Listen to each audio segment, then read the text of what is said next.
ओम नमः शिवाय। मेरे दिन त्योहार चैनल पर आपका बहुत बहुत स्वागत है।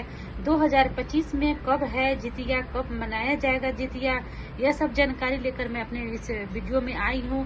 पूजा विधि क्या है और जितिया में क्या करना चाहिए, क्या नहीं करना चाहिए, इसके महत्व के बारे में, और पारण कब करना चाहिए, यह सब मेरे इस वीडियो में है। तो मेरे वीडियो को आप अंत तक जरूर देखें। मैं कोई भी जानकारी आपको शास्त्रों के अनुसार बताऊंगी, पंचांग के अनुसार बताऊंगी, ताकि आपको उचित और सही जानकारी मिले, जिस कारण आप कोई भी जानकारी हो तो आप आसान तरीके से, पूजा की भी विधि हो तो मैं आसान तरीके से आपको बताने की कोशिश करूंगी, समझाने की कोशिश करूंगी, ताकि आप खुद से कर पाए पूजा विधि। कृष्ण पक्ष की अष्टमी तिथि को जितिया का पर्व मनाया जाता है। जीव पुत्रिका का यह जीमूत वाहन का व्रत रखा जाता है। कहते हैं कि यह व्रत इसलिए रखा जाता है क्योंकि अपने बच्चे की लंबी उम्र के लिए यह व्रत रखा जाता है। यह व्रत निर्जला व्रत होता है जो सभी जीव पुत्री व्रत करते हैं। खासकर बिहार और यूपी के लोग किया जाता है, मतलब वही लोग करते हैं। लेकिन आजकल सभी जगह प्रचलन हो गया है कि अब हर कोई करने लग गया है।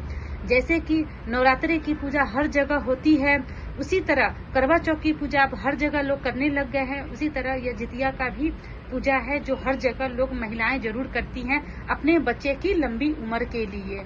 इन तीनों का ये रहता है कि ये सारे जो व्रत होते हैं जो महिलाएं खास तर करती हैं और विधि पूर्वक ही करने चाहिए, क्योंकि यह व्रत बहुत मतलब खास होते हैं और निर्जला रहती है। जिस तरह हरितालिका तीज में निर्जला का व्रत रहता है, तो उसी तरह यह भी जितिया का व्रत भी निर्जला होता है। लेकिन इसे खरजितिया भी बोलते हैं।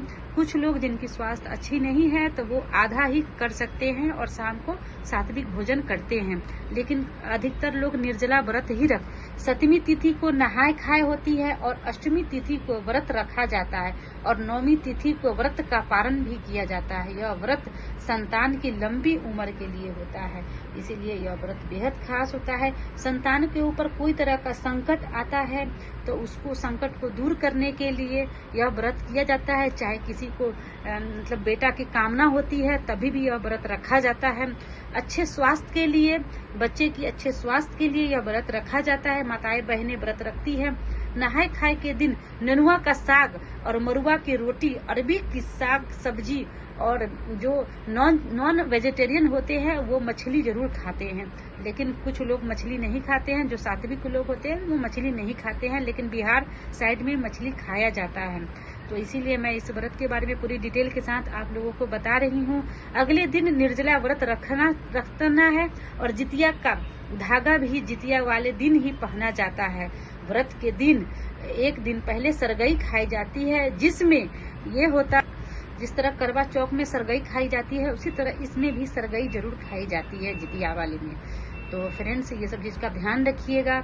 अगले दिन झुगनी का पत्ता, खरी और सरसों का तेल चढ़ाकर पूजा अर्चना की जाती है और अगले दिन व्रत का पारण, उसके अगले दिन होता है व्रत का पारण, मतलब जितिया के अगले दिन व्रत का पारण किया जाता है। साग, खीरा, अरबी की सब्जी और झुगनी, तरह तरह के व्यंजन खाए जाते हैं। और व्रत के दिन किसी भी प्रकार की कोई भी निंदा चुगली नहीं करनी चाहिए।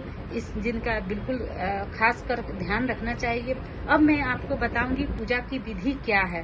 व्रत के दिन आप सुबह में ब्रह्म मुहूर्त में उठ के नहा धोकर निवृत्त होकर सूर्य भगवान को जल जरूर देना चाहिए, उपासना जरूर करनी चाहिए, संकल्प जरूर लेने चाहिए।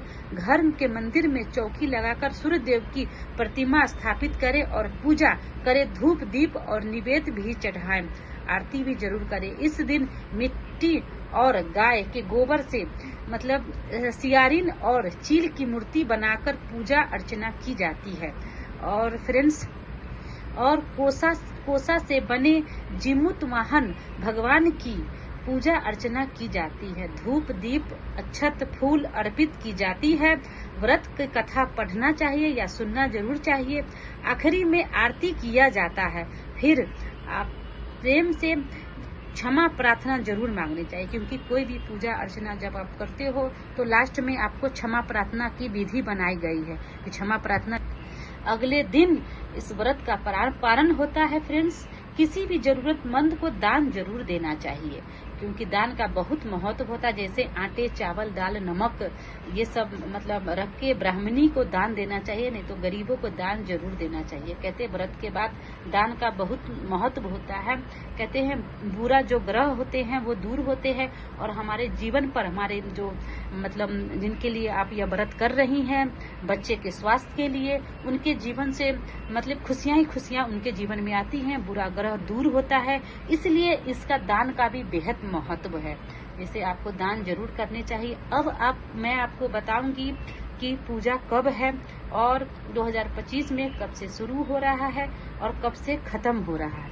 2025 में जितिया का 14 सितंबर 2025 दिन रविवार सुबह 5:04 से अष्टमी तिथि समाप्त है और 15 सितंबर दिन सोमवार सुबह 3:06 तक है।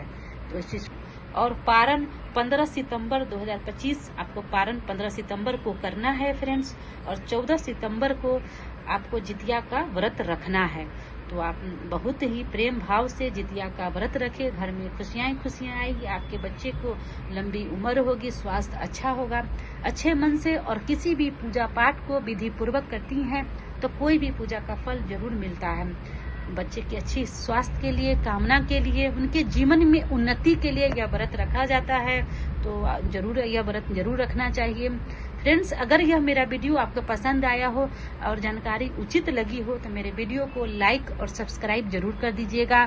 अपने फ्रेंड्स के साथ शेयर कर दीजिएगा। कमेंट बॉक्स में ओम नमः शिवाय जरूर लिख दीजिएगा फ्रेंड्स। ओम नमः शिवाय।